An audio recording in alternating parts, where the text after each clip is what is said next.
Welcome to the Cozy Historian. If you find yourself drifting off before the story ends, that's perfectly fine. Just remember to like and subscribe before you fall asleep. It helps these quiet journeys through time softly continue. And before your eyes grow heavy, tell me in the comments, what time is it where you are, and what's the last thing you did before bed? Tonight, we're traveling back to the very beginning of rest itself. So fluff your pillow, pull up your blanket, and let's drift back to the world's very first bed. But this time, dear listener, our journey won't be through the land of dreams, but through the quiet ritual that begins and ends every day. The simple, soothing act of brushing one's teeth. This is the story of the toothbrush. Humble, intimate, and surprisingly ancient.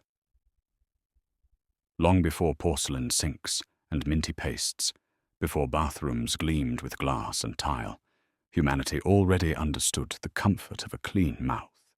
The first known toothbrushes appeared not as tools of luxury, but as necessities born of the earth itself. Archaeologists have unearthed slender twigs beside the mummified remains of Egyptian nobles, small sticks with their ends frayed into bristles, ready for use even in the afterlife. The Egyptians called these twigs miswaks, or chew sticks. Made from aromatic woods like Salvadora persica, they released fragrant oils when bitten, cleaning teeth and freshening breath. Along the banks of the Nile, where priests purified themselves before temple rituals, oral cleanliness held sacred importance. To purify one's mouth was to honor the gods.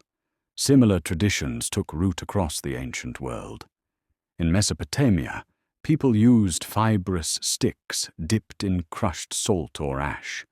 In Greece, philosophers wrote of tooth powders made from pumice stone and oyster shell. The Chinese, meticulous in matters of health and beauty, crafted tiny chewing twigs steeped in ginseng or tea leaves.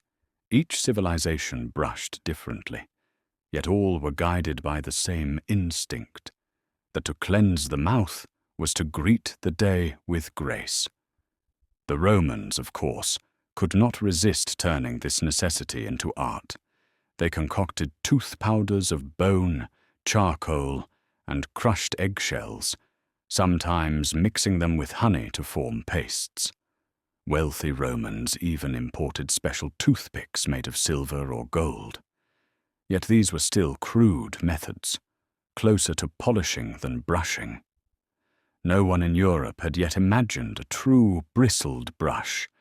That innovation would arise far from Rome's marble villas, deep in the heart of ancient China. During the Tang Dynasty, around the 7th century, Chinese craftsmen fashioned the first real toothbrushes. Handles of carved bamboo or bone were fitted with coarse bristles plucked from the stiff neck hairs of wild boars living in the frigid northern provinces. The result was a tool both elegant and effective, an ancestor unmistakably similar to what we still hold each morning. Chinese monks and scholars valued these brushes for their thoroughness.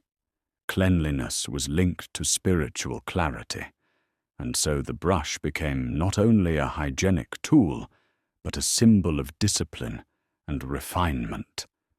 Travelers along the Silk Road carried them westward, their bristles bound in small pouches, spreading the idea slowly toward Persia, India, and Arabia. In these regions, the practice mingled with older customs. The miswak remained sacred in Islamic tradition, praised by the Prophet Muhammad himself for its purifying properties. Even today, the miswak endures, a living remnant of humanity's earliest toothbrush. When the first bristled brushes reached Europe in the Middle Ages, they seemed odd and unnecessary. Medieval people had little concern for their teeth. Sugar was rare, and though diets were coarse, dental decay was not yet a plague.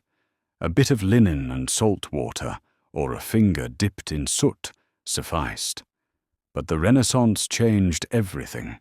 With the growth of trade came new luxuries, among them sugar, sweet wines and candied fruits. Teeth began to rot and smiles darkened. Cleanliness became fashionable again, though for centuries the methods remained primitive. Then, in the waning years of the 18th century, inside a cold London prison cell, a man named William Addis had a most peculiar idea. Addis was not a scientist or a nobleman. He was a merchant, imprisoned for inciting a riot. The story goes that one evening, after his meagre meal, he sat frowning at his grimy teeth. He had seen the jailer sweep the floor with a stiff bristled brush, and thought, "Why not one for the mouth?" From the bone of his supper, Addis carved a small handle. He drilled tiny holes into one end and threaded in bristles, perhaps from the guard's broom or a pig's hairbrush. With string to bind them fast, he created what might be called the first modern toothbrush in the Western world. When he was released, Addis refined his design and began selling brushes on London streets. Demand grew swiftly. Before long, his little invention had found its way into the homes of gentlemen and ladies alike.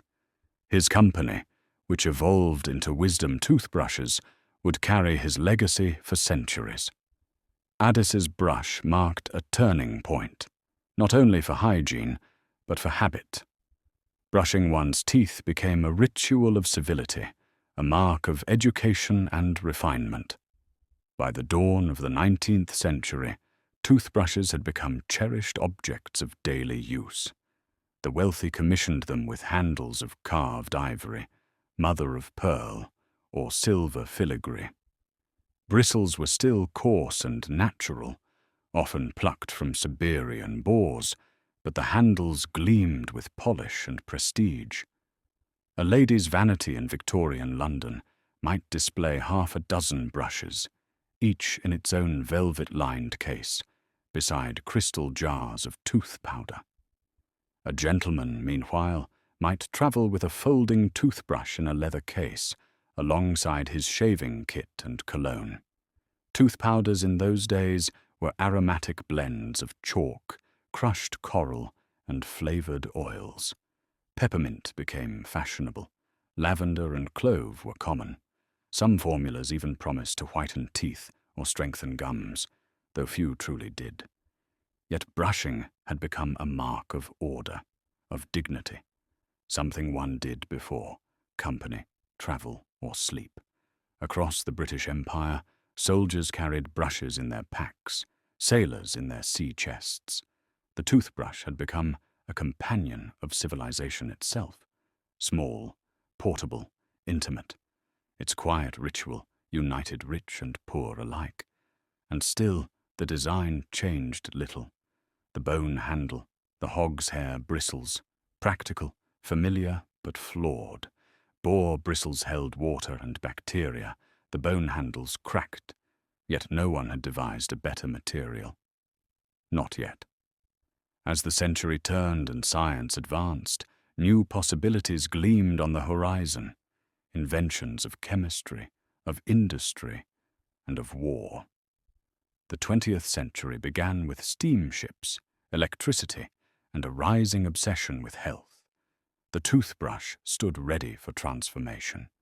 In 1938, the American company DuPont unveiled a wonder of modern science, nylon. This synthetic fiber, soft yet strong, flexible yet sanitary, would revolutionize everything from stockings to toothbrushes. For the first time, bristles could be mass-produced, identical, clean, and dry. The first nylon-bristled brush, the Dr. West's Miracle Tuft, appeared that same year. It was sleek, modern, and easy to clean. Housewives loved it. Dentists approved. No longer would brushing be a chore of scraping and drying coarse boar hair. Now it was smooth, hygienic, and safe. By the end of World War II, the toothbrush had become inseparable from modern life.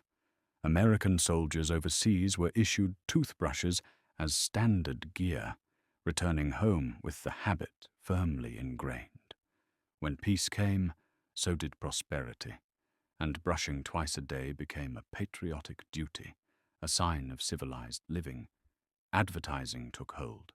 Smiling models with dazzling white teeth filled magazines and cinema screens. Companies like Oral-B and Colgate turned the toothbrush into a household icon. It was no longer a private implement, but a symbol of modern cleanliness, of the shining post-war world. Toothpaste, too, evolved. Gone were the gritty powders of the past. Tubes of minty paste promised freshness and protection, blending fluoride with flavors of mint and eucalyptus. The pairing of brush and paste became universal. But innovation never sleeps. In 1954, a Swiss dentist named Philipp G. Woog introduced the first electric toothbrush, the Broxodent. Its gentle whir signaled a new age of automation.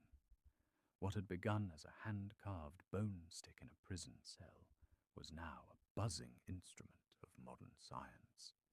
Electric brushes became common in the decades that followed, their designs refined with timers, oscillations, and rechargeable batteries. The ritual of brushing remained the same, yet behind it, technology hummed softly, promising perfect care. Still, even amid modern marvels, something nostalgic lingers in the act. Each morning, as we brush our teeth before the mirror, we are repeating gestures thousands of years old. The motion, the rhythm, the quiet pause before the day begins. It connects us to pharaohs and philosophers, to monks and merchants. The toothbrush, simple as it seems, is a thread through time, a humble companion to humanity's pursuit of order and beauty. Consider the artisans who once carved handles from ivory and polished bone by lamplight, the shopkeepers of London selling bristled wonders to curious ladies, the prisoners and inventors who reshaped their own misfortune into innovation. Every brush held a story, every stroke a whisper of progress. As the 21st century dawned, new materials appeared. Biodegradable bamboo handles, recyclable heads, and plant-based bristles. The cycle returned, in a sense, to where it began. Wood and fibre, nature and care, yet now guided by knowledge rather than necessity. Designers began to imagine toothbrushes not only as tools, but as artifacts of mindfulness. In Japan, sleek wooden brushes were carved by hand once again. In Scandinavia, designers crafted minimalist shapes of birch and steel. In an age of speed, brushing became one of the few quiet, reflective rituals left. And so we arrive at the present, surrounded by countless choices, from sonic brushes that hum like bees to simple bamboo twigs reminiscent of ancient Egypt. Yet the essence remains the same: a human hand, a moment of care, and the comfort of cleansing before sleep. To brush one's teeth is to greet the day with gratitude and end it with calm. It is a rhythm as old as civilization, an unbroken line from temple to bathroom mirror.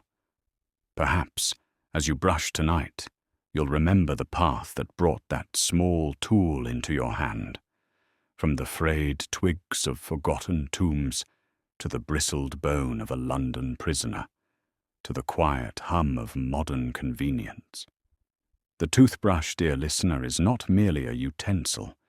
It is a testament to humanity's longing for purity, for renewal, for grace in the smallest details of life.